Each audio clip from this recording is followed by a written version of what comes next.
Hello, my friend. My name is Terry Petrovick, and for the past 25 years, I've been teaching, coaching, and training people how to create a better quality of life, primarily through the network marketing profession. Today I've created a lifestyle that most people could only dream about, but I got to tell you, it hasn't always been that easy for me. I've had certainly my ups and downs. I believe that success and prosperity has a lot to do with our philosophies, our programming at the conscious and even unconscious level, subconscious level. And the truth is, from time to time, we all need to get advice and counsel from people who are where we want to be. A great question for you is, why is it that some people perhaps in your company are at the high levels of success and you're not where you want to be? Well, I've created a program and I call it Prosperity and the Mentors. And the whole purpose of this program is to take you behind the curtain, if you will, so we can have real conversations with real leaders that have created prosperity and abundance in their lives, and they have a big, big impact on the planet, certainly in our industry. What I want for you is I want you to learn a little bit about their habits, a little bit about their thinking, a little bit about their philosophies, so that you can create more abundance and prosperity in your life. Now, my guest today is a $3 million plus earner. He's been featured in Business for Home many times. In fact, they said he was one of the top 20 network marketing leaders out there. And in fact, he was recognized as the top network marketing coach for 2017. And what I love about his philosophy, and this is important, is he shows you how to marry the process while divorcing the results. So all too often we get hung up on the results. And while you might think he's had a story that's easy peasy, it hadn't always been that way. He's an introvert. It's kind of who he is. And he actually has had to learn skills that weren't natural. And he's developed himself. And as a result, he's become an amazing trainer. And what he does today is he teaches people how to use social media the right way and actually how to never run out of context. That's pretty amazing. He also teaches something called taprooting, how to take one person and turn him into thousands of people. He teaches people how to have success on a part-time basis and even how to have success when you don't have much credibility.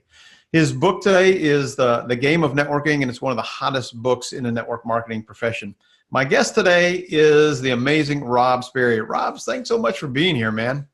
Hey, thanks for having me. I'm excited to be on anytime I can do my best to provide value. It also helps me a ton because I'm always trying to figure out, okay, where were my failures? Where were my successes? How can I learn from? How can I make sure I keep doing the things I'm doing well? Because successful people just do the basics better. And sometimes we can just get all off track, right? And we just need to hone in, focus, fine tune. And so I love what you're doing. I love how you're just sharing your insights as well as bringing other successful people in, because I truly believe there's a quote that I heard, and cliches are cliches for a reason because they're timeless principles, but collaboration is the new competition. It truly is. And with these days, with social media and online and webinars and podcasts and everything, I think more and more that's absolutely the truth. It used to be like hide all your secrets, and now it's the person that gives the most and shares the most gets the most. And I think more and more people are realizing that. So thanks for having me on, Terry. And I'm excited to see which direction this goes. I didn't ask to be prepped on any of the questions, so I don't know them, which I think always makes it a lot more fun. So if I don't know the answer, I may defer back to you. There you go. Perfect.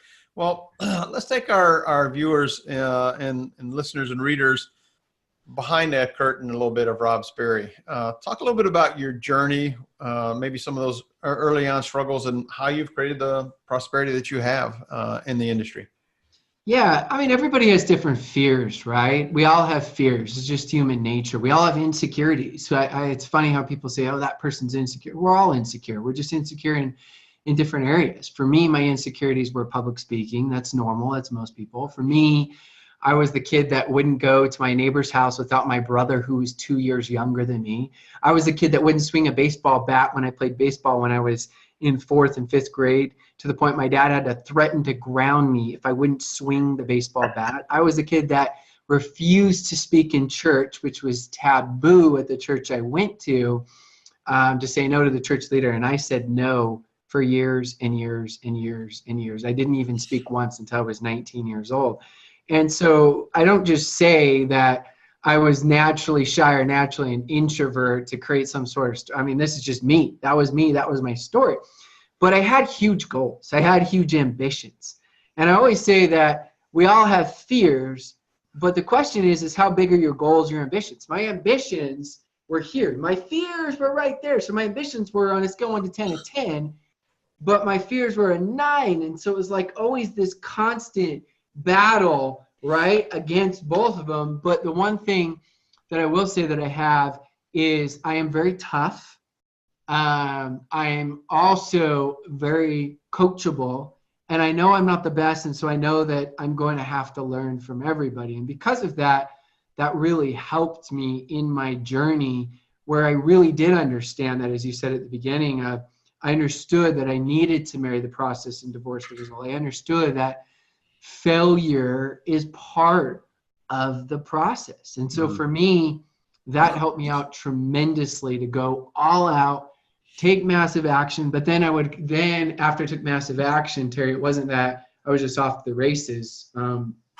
My first month in network marketing, I made over $15,000 doing the industry part-time. I made 250 new contacts. And there's a long story to that, but I went all out, and it was scary.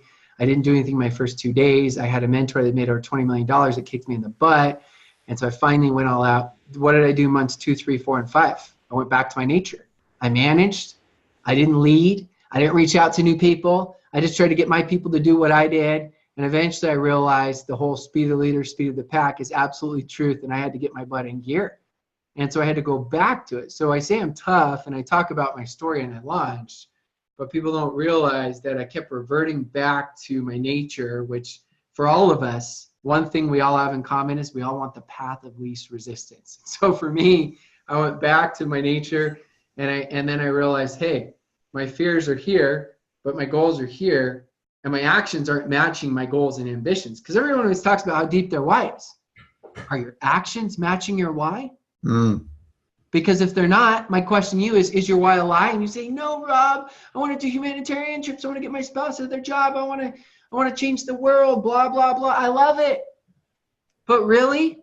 Because if it's that great and it's that important to you, why aren't you doing what you know you need to do? Why are you trying to do all the busy work, pretending like you're trying to have success, when in reality, you know exactly what you need to do? So for me, it took me a lot of just self-realization, a lot of just listening, a lot of personal development. I mean, Terry, I had to listen to 100 personal development books my first 18 months in network marketing, because that's how freaking scared I was to talk to anybody. And I needed those voices in my head to help me to take the necessary action. So I know that's a long-winded answer, but we could go for hours and hours explaining the journey. Even still, it was never just like this. It was always like this, right? Yep. I just took so much action that I went through in 1 year what most people go through in 10 years. My 1 year was like this, whereas most people, they go through that in 10 years. So they're like this and that and that. Mine was like this, so that I could get through the crap to be able to get to more of the good. And I still went through some crap. We all do. But I got to the good stuff a lot sooner than most, because I went through that. And I still had fears. I mean, Terry, even after I'd made millions of dollars, I was freaked out of my mind to do Facebook Lives. Like, freaked out of my mind. I was so scared, and I sucked at them. I'd made millions of dollars and no one wanted to watch them. Why? Because they were bad. It took me a year of doing Facebook Lives to start to create a real audience and to start to feel like, okay, I'm getting pretty good at them now. And I look back, 3 years ago when Facebook Live started, or 3.5 years ago, I made millions of dollars. I'd done a lot by industry standards. No one watched them. So, I mean, it was just another learning lesson of, okay, I got to suck up my ego and just realize, marry the process, divorce the results. I love it. I love it.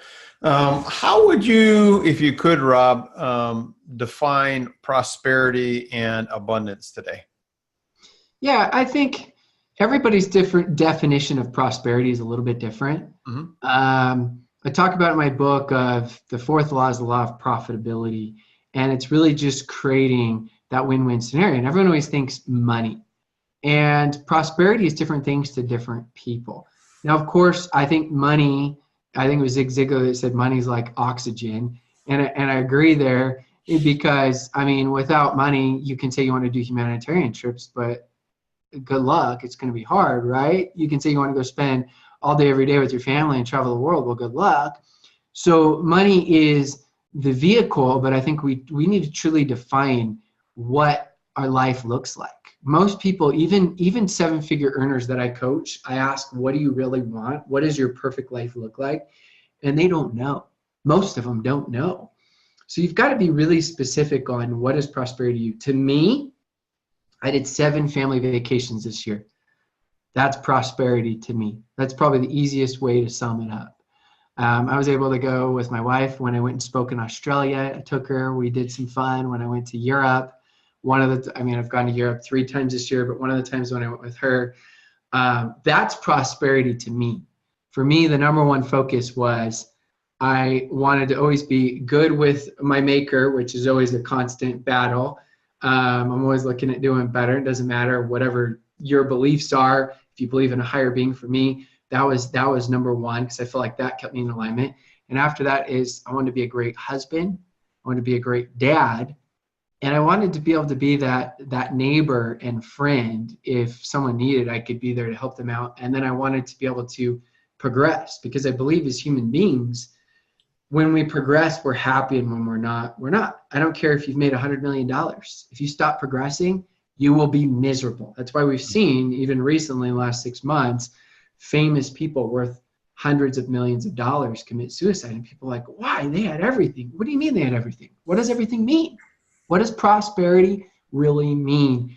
And so it really comes down to progress. That's what prosperity is. And it's what your definition of progress is. Abundance to me is, like I said, collaboration is the new competition. And I think it's really just, too many of us have comparitis, and we base our success on what everyone else is doing instead of focusing on our own talents that we have and developing those talents. And so I think abundance still comes back to that with prosperity and progress. Stop focusing so much on what you have over other people or what you don't have over other people. And if you focus on wanting the best for yourself, your family, your friends, and other people, and helping out and having that true mindset, I think that you will be much happier. You'll have much more prosperity, because happiness really is a state of mind. How do you have people that live in third world countries, and many of them I've met, 'cause I've been there, you can just tell they're happier than a lot of people that have 10 times more money than them. Why? It's a mindset. It's perspective. It's impossible to be grateful and unhappy at the same time. You can't physically do it. So it's just all about perspective. That's why mindset's so absolutely key and critical in everything. Awesome. Well, thanks for sharing that. Do you have any rituals, like when you get up in the morning, you do certain things, and in the evening you do certain things? Share a little bit about that. Yeah, so I'm a big believer in show me your minimums and I'll show you your future. Everyone always talks about the BHAGs, the big, hairy, audacious goals, which comes from the book Good to Great. And we're all dreamers, right? Mm-hmm. And I'm a dreamer too, and it's not bad to be a dreamer. But I think it's also important to have your minimums, as you're talking about. So you can call them DMO, daily method of operation. I have those as well, but I like to say, show me your minimums and I'll show you your future. Think of the great athletes. Think of someone like Michael Phelps. Can you imagine Michael Phelps training for the Olympics? He's the greatest Olympian of all time. And he just said, you know what? The last 3 days, I just didn't feel like it. Didn't swim at all. Like, you laugh, but at the same time, we want greatness, but our minimums are doing nothing. So what are you willing to do no matter what? Is your why stronger than your mood swings? Because we're going to have them. You're going to have those bad days, those down days. If you're human, we all have them. But what are you willing to do no matter what are those minimums? So for me, I call it, you've got your castle. Your castle is your dream. And your moat is to protect your dream. So you've got the moat around. And for me, I've set up those daily things like you said. So for me, I haven't missed 1 week of working out for over 10 years. Not 1 week. I want to stay physically fit. I don't want to go chase my so-called dream and lose everything else, right? Of course, there's always a focus, because success happens with obsession. Success happens with focus. But I build that moat around. And so couple other things that I do is I haven't missed, like, again, you have to decide what's important to you. For me, I talked about at the beginning, spiritual things are important to me. So I haven't missed saying my prayers one day in 10 years. I've only missed one day of reading some sort of spiritual reading like the Bible in 10 years. Personal development and leadership of progressing as a human being is important to me. I haven't missed once in 10 years. I've read/listened to over 700 books in the last 10 years. Why? Because it's important to me. It's relevant. And so I set those minimums. Date night when I'm in town, every single week I've got date night with my wife. I do something with my kids every single day. So those are all the minimums. Then you got to set your minimums for your business. You got to figure out what are the highest income producing activities for your particular business. And you've got to set those out. So again, it goes back to defining prosperity for you. You got the huge like goals, like whatever they are, but then you've got the micro goals, right, to help you achieve those huge goals. And so those things could be like making 5 new contacts to potential prospects every single day.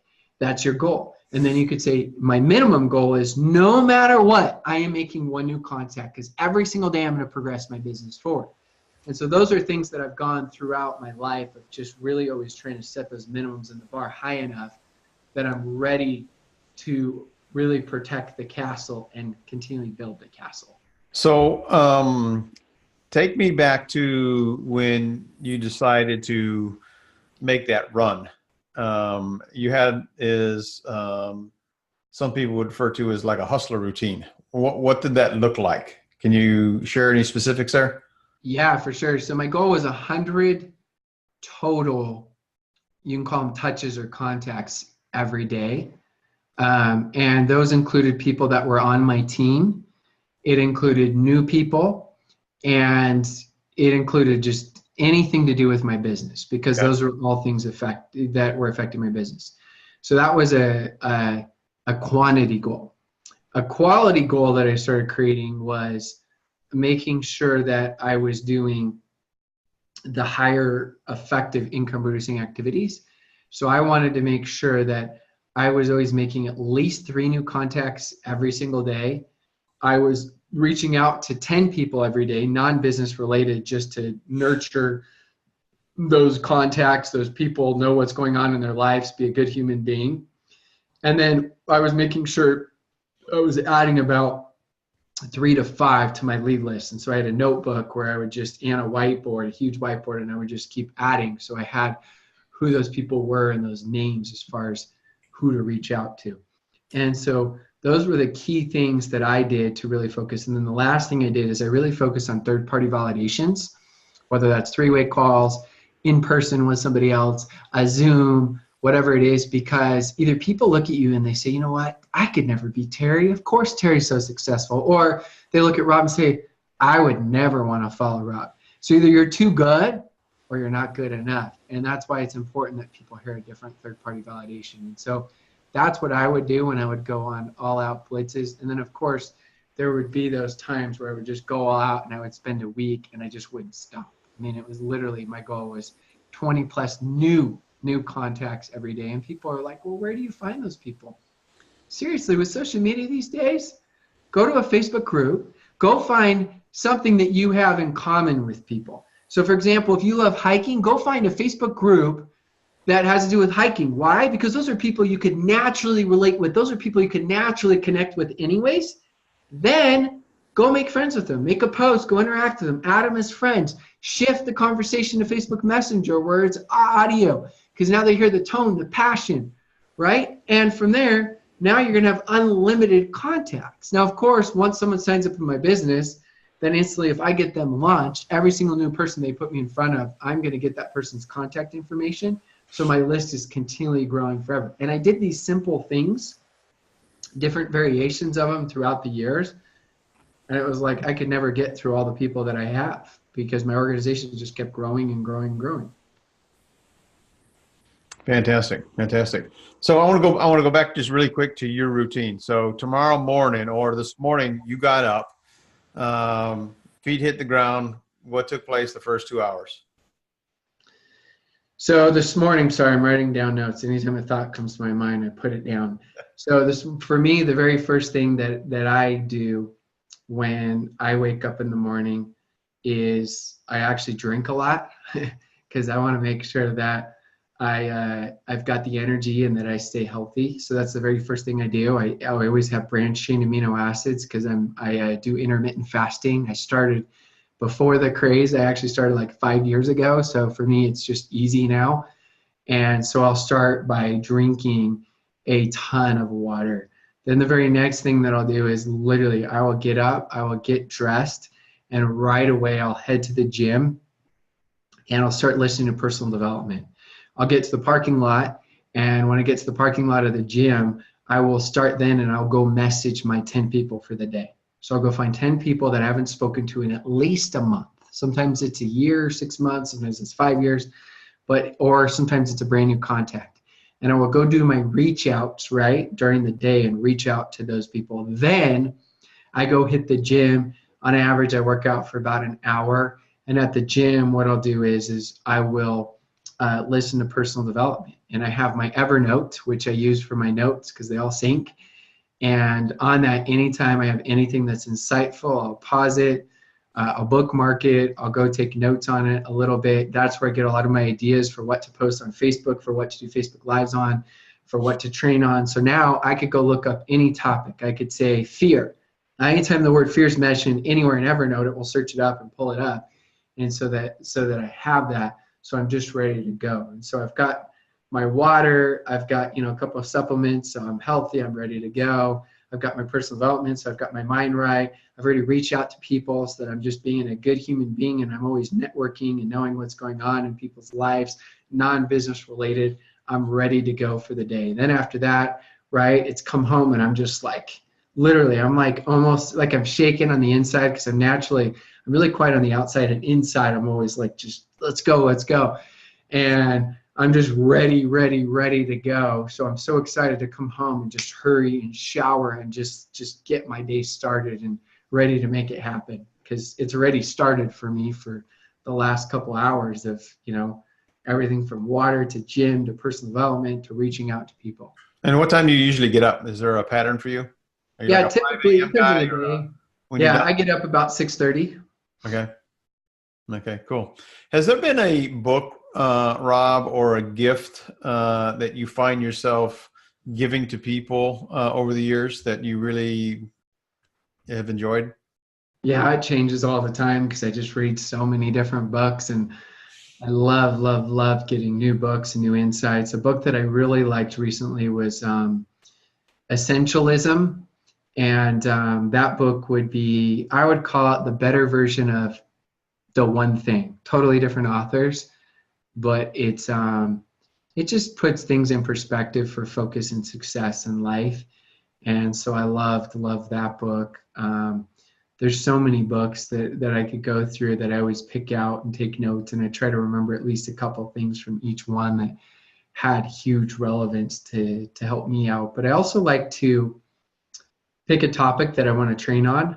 Mm-hmm. And then I try to buy books that pertain to that topic, because now I find I get a lot more out of my listening and reading because I'm listening with a purpose. I'm just listening to listen. I don't get as much out of it. So I learned this actually when I was writing my book that took me way too long to write. But for example, I wanted to learn more on body language. So I bought 5 different books on body language. But I paid attention so much more than I ever had because I was writing for something. So that's something that I've tried to take now, of just trying to find maybe specific topics, whatever they are, and then I try to search anything best books on that topic. So I'm listening with a purpose, which helps me to learn at a whole new level. Right. Is it are you more drawn towards the Audible or the physical book? Audible. I learn more through physical, but I feel like with Audible, I get to just maximize time between working out and other things. The other trick I've learned with Audible, because I wanted to learn how to actually focus, because a lot of people don't focus, is if I ever go to La La Land, then I'll go back and rewind so that I'm not just getting through a book to get through it. If the book is slower, I'll listen to it at 2.5 times speed. If it's really, really good, I'll go back down to 1 speed unless it's an author that reads it really slowly. Sometimes I'll switch back and forth between 2 and 3 books to always keep it just fresh of what I'm listening to. I always just want to keep everything so that my brain is just ready to absorb as much content as I possibly can. So I'm not just listening to listen, I'm actually listening to learn. Right. That's a fantastic approach. Has there been a purchase that you've made for $100 or less, Rob, in the last 6 months that has had a significant positive impact on your life?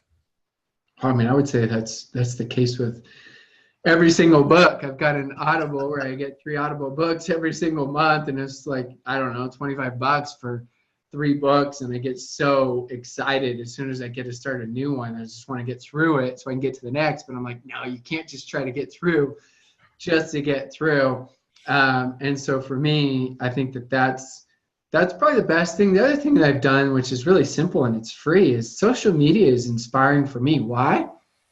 Because if someone doesn't inspire my life, you're blocked, you're unfollowed, or you're unfriended. And if someone inspires me, you're either close friends, so I get a notification whenever you post, or you're see first, as you only have 30 on Facebook for see first. And so social media for me actually is not a black hole. It's actually a personal development hole for me.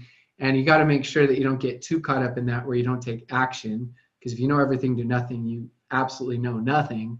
But for me, I find it as something that's free and very uplifting as I'm constantly learning from different people that I like. Too many people get so annoyed on social media. I'm like, why are you getting annoyed? Right, exactly. Unfollow, unfriend, block. I mean, if it's a family member you can't unfriend, great, just unfollow them then. You don't have to see their content, and then they don't know you're not friends anymore. You can do that on Instagram now. As of 4 months ago, you can just mute them and still stay friends. You used to not be able to do that on Instagram. You had to unfollow them completely, but now stay friends with them, just mute them. I love it. I do that all the time too. I think that's a great approach.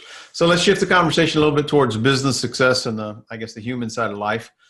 Has there been a time in the past where you struggled with prosperity or abundant thinking? And when that happened, how did you work your way through that, Rob? Yeah. Overall, I feel like I'm naturally a very abundance mentality, but it depended on the relationship with people, because if I felt like I wasn't friends with someone, or if I felt like they didn't like me, then I just wanted to just smoke them. I wanted to do a lot better than them, and that felt like success. And I actually hate the quote of revenge is the best success. I think that's the most immature quote I've ever read. Why? If you're basing your success on getting revenge on someone else, you don't understand success yet. So everyone always like claims that quote, and it's all like really bold. I'm like, really? If that's success to you, that's pretty empty. Mm-hmm. And so for me, growing up as a tennis player, I played collegiate tennis, semi-professional tennis. It was always about beating someone else, you versus them. And so I had to just shift of what really winning was. And I had times where it was a massive struggle. And even now, I feel like I'm really good at it. But I was thinking about this same question you're asking, actually, coincidentally, a week ago. And there are 2 people that I don't think are authentic, but they portray themselves as authentic. And for whatever reason, they really bother me, which is my issue, not theirs. And I was thinking about it. I'm like, I really don't want them to have success. And I'm like, so even I'm just being vulnerable and real, even though I feel like I'm really good at it, I still have those moments where I'm like, who cares? And maybe they just have a different personality, and I don't know truly their intent. We judge others by their actions and ourselves by our intentions. And so for me, we need to listen to ourselves less and talk to ourselves more. Mm. So for me, I needed to talk to myself more and have a rational conversation with myself and that's a constant. It's not like I just have a conversation last week and all of a sudden I'm like, yes, I hope that they're the best in the world. No, I've gotten really good at it, but I still have a ways to go. Yeah. Has there been a failure or a mistake that took place in your life that later set you up for success? Oh, for sure. Lots. I mean, too many to count. My first December in network marketing, I made less than $400 for the month. It's because I went on full-on management mode, and all I did is, like I said, try to get everyone to do what I did. Now, remember, I had quit a full-time job where I was making six figures. And when you make less than $400 and you're used to making six figures a year, there's a huge difference. So it's pretty scary. And so for me, it was a great learning lesson of one, I had to take responsibility, because in the beginning, I just wanted to blame my whole team and everyone. And it was like, why am I trying to make my dreams everyone else's dreams? They all have their own dreams. I'm not their boss. I've got to lead through influence, not through title. And so it really, really set the tone for the rest of my career, where I got out of management mode. It was a great learning lesson. My volume 3.5 times after that, the next month in January, it never dipped below that. I became the top recruiter out of 1 million distributors in that company. And so that failure actually was a huge setup for success, but only because I allowed it to be. It really says your struggle is your story. Well, only if you overcome it.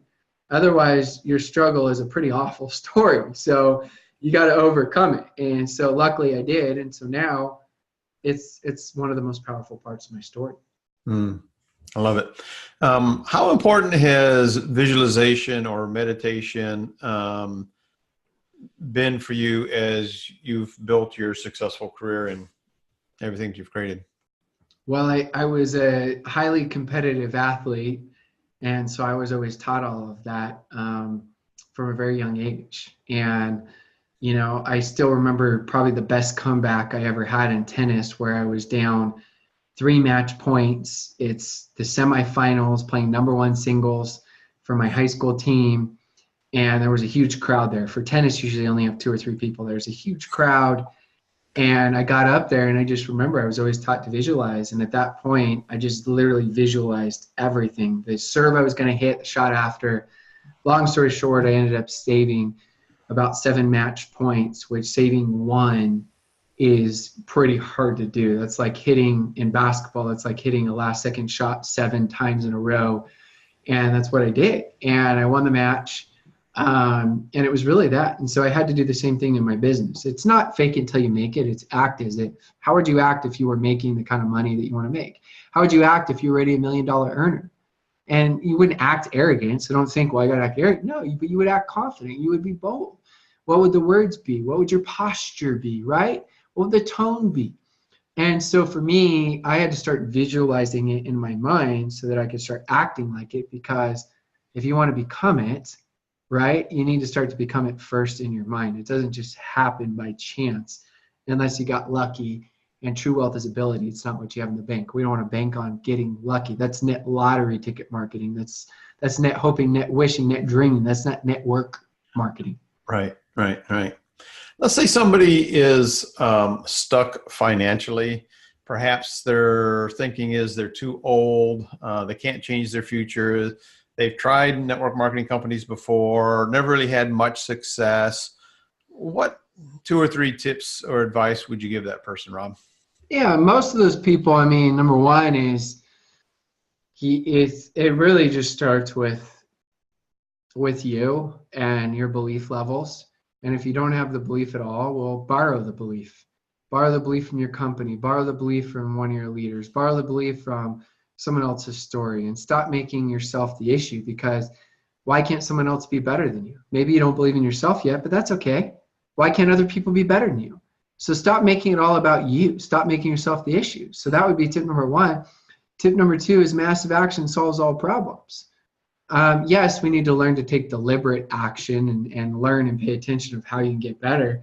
But in the end, that's the one common thing I've seen of all successful people is they took all out massive action. And so if you haven't had the success, borrow that belief and go take all out massive action, because the vast 99.999% of people that tell me they had success, they didn't take action in income producing activities. They studied the comp plan, the products, the science, the company history, the founders, and they knew everything. But how many new contacts are you making on a daily basis? And so I would say to that person, go focus on the income producing activities. And then I would say, get some freaking perspective. And I know that's tough love, but most businesses don't turn a profit for 3 years. Why is it network marketing that if someone after a year is making $300 a month, they're considered a failure? In the real world, that's massive success. So get some perspective. And a lot of people that are making $300 a month, 99.999% of them, didn't really work that hard. I know in your minds you did because rejection is so hard to handle. But really, I mean, let's say you're making 5 new contacts every day. Is that really working that hard? It's not that much. I get most of you are doing it part-time, but still, it's not that much. Go invest in real estate. Go buy a property that's $200,000. You got to put $40,000 down. You hope it cash flows $300. That's it. 40 grand for $300 and you hope nothing breaks. Where you got a network marketing business and you're whining if you're making $300 a month where you did very little. So it's a huge asset, but you got to have perspective. You got to borrow credibility, and you got to take massive action in the income producing activities. Love it. Let's say somebody is trying to do the social media stuff, but they're overwhelmed because there's all these people saying do this, do that, and they spend a lot of time on Facebook and they never really produce anything in terms of customers or reps or anything like that. How do they overcome that overwhelm, and how do they get focused on doing the right things, and what are the right things?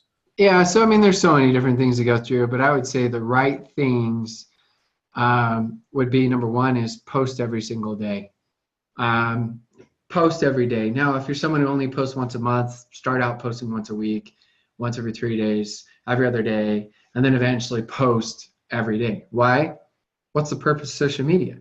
It's to increase your likability in a real way, increase your credibility, increase that visibility / recallability. And if that's the case, how are you supposed to do that if you're not posting every day on social media? Think of the leverage that you have. 80% of your posting should be non-business related. You want people to get to know you. It's not called face spam. It's called Facebook, right? Yeah. Don't be Spamela Pamela all over Facebook. Go out and just be consistent. As you do that, you're going to be able to build your brand. So that's where I would say is just start with doing that. People are like, well, I don't know what to post. Well, create a little notebook, a little note section in your phone. Anytime any thought comes to your mind, whether it's personal development, inspirational, maybe it's watching this training, flood of thoughts. You saw me, a thought came, I went and wrote it down. I've got it in my notepad right now. I've got over 100 posts pre-written. Now I've been doing this for 5 years of tracking notes, but that's why it's so easy for me to post, because I'm consistently thinking of what, and that helps me out to build my brand on social media, where people feel like they know me. I had the ultimate compliment about 3 months ago. This guy reached out to me for private coaching. Around the phone, he said, hey, before we start, I need to tell you something. I'm like, what? He said, you're one of my closest friends. I've never spoken to him ever. He said, I know you don't know me, but I feel like I know you very well from social media. That is the ultimate compliment.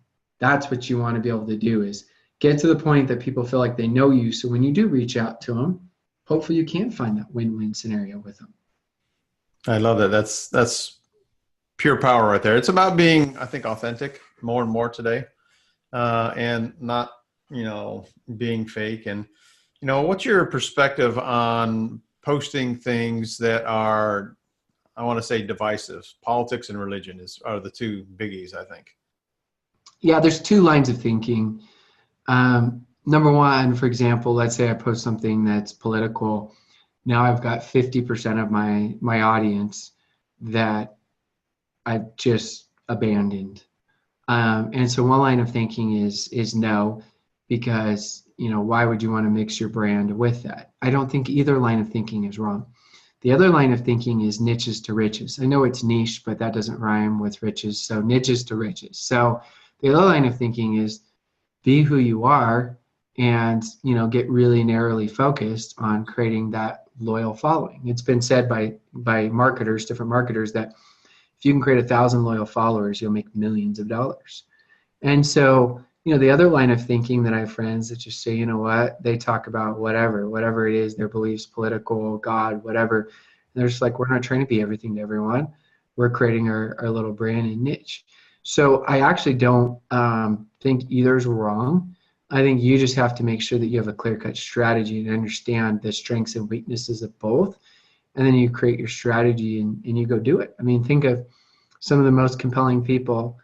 You don't know what their political beliefs are, and others, that's how you know them. So I've got one friend that's as in your face as it possibly gets. His organic following, non-business page on Facebook, which is unheard of, has almost 600,000 followers. He's had almost 1 billion views on YouTube. He did a Facebook Live 5 weeks ago and had over 50 million views on it. But the guy is in your face. He'll tell you exactly what he believes in, and he'll rip on everything else. That's his niche, right? That's his brand. And so you've got to just decide, what your strategy is, and then just focus on executing it. I love that. Let's say somebody buys into all the personal development. They buy the books. They go to the seminars. They just are all about it. They get all jacked up when they see you speak from stage. A week or two goes by, and they're back in the old habits, the old patterns. What advice would you give that person to show up on a more consistent level? Yeah, I think that's why it goes back to having your minimum goals. And then the second part to that question right there to answer is there was a study, I can't remember who did it, I've got it in my notes, but that was done that when you have a specific accountability appointment, that on average people saw it was like 95+% more success. And so I think one of the keys is too many times people just don't have any accountability. We all need accountability. And so I think that go find an accountability partner, somebody that you can report your results with every day, even if it's just a text every night and maybe it's one phone call a week. But that alone, psychologically, your brain doesn't want to report low scores, even if you don't even have a goal. That alone will increase your success with what you're doing when you've got that person that can help you. So go find an accountability battle buddy. Got it. Hey, that's a great suggestion. All right, let's move to some funner questions, easier ones. Let's say you had the ability, Rob, to send everybody in the world a text message tomorrow morning about prosperity and abundant thinking. What would that message say? Well, I just got to go back to the easy answer since we already talked about it. And I would just say, I heard Tony Robbins say it, and I'm big on it, is progress equals happiness. Do something to progress your life forward every single day, even if it's small and simple. Love it. Love it. In the last 5 years, Rob, has there been a new belief or behavior that you've adopted that has had a significant difference on your quality of life? Probably. There isn't one that really stands out because it's always just slowly, right, adding different things as you go. I think a lot of the things I kind of had the core beliefs. I was fortunate to have great parents and great beliefs. I just had to do it and go through it. I would say that the one thing that I heard but didn't understand until it was achieved was it's not about the destination, it's about the journey. And when my $20 million mentor taught me that, I'm like, yeah, let me make $20 million and then I'll say the same thing as you. And I just rolled my eyes like, what a joke. But it's true. It's 100% true. The more you make, the more you realize that it is about the journey, and that's why it comes back to the progress, and it's about the person you become. There is no, if you're focused on destinations, then, if that's a destination as part of the journey, but you continue on the journey, that's okay. But otherwise, you're going to find that it's kind of empty, and there really isn't that happiness there. And so it's just that continual journey as you're always constantly trying to get better. Is there an unusual habit or thing that you love? I wouldn't call it really unusual. I love, I'm a diehard NBA fan, and with how busy I am with family and traveling the world for work, I love Twitter because I don't tweet, but I get to follow the updates. And so it helps me. So I don't watch it as much unless it's a big game.